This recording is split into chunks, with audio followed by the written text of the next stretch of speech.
I'm Mike Zima, an SEO and digital marketing expert, and I'm also an expat based in Mallorca, Spain.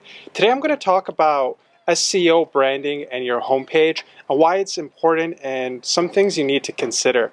Oftentimes when you hire an SEO consultant, you're entrusting them to put in the right keywords for your business, but sometimes that's going to clash with your brand. And here's an example of that. For your title tags, the title that appears inside of Google search results for your homepage, you want to make sure you're including the right balance of keywords and brand. Sometimes you see your business name and a tagline in the title tag.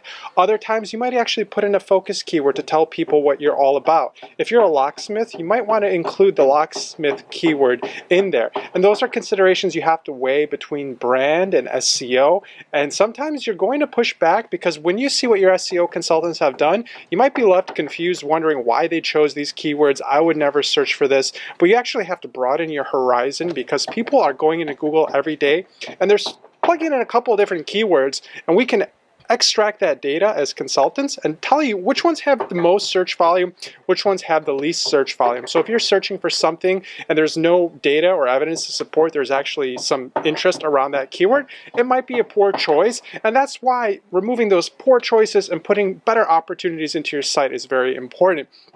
So when you're looking at your branding and your messaging, these keywords have to be included on your site. And if you're overly critical about your brand and your communication has to stay the same way, SEO is going to have a minimal impact because you do have to massage those keywords in. If they're not verbatim, if it's not the same syntax, if it's not breaking the flow of your brand communication, then you can work them in. So you're actually going to have to give up some of your brand creativity in order for SEO to come in. But also on your homepage, if you're thinking about what keywords you want to include there, you can go all in on your brand and actually just try to get everything across, make it look good and have a great user experience, because having a great user experience is good for SEO. Or you can also, look at the user experience, but also make sure that you're including those main keywords and bullets about what your business does. Because if you have some sort of branding language, this is not telling Google what that language should be.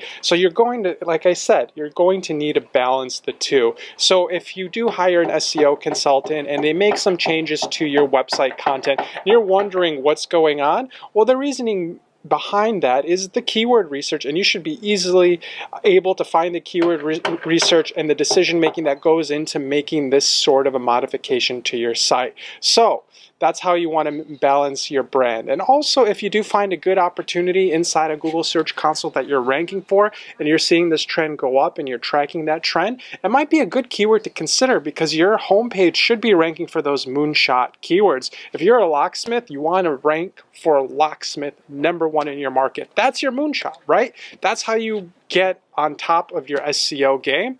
So it's good to get really focused on what you want to go for, but you also want to get focused and stay true to your identity as a business owner. If you have any confusion about SEO and branding, please drop me a comment here below and I'll be happy to answer them.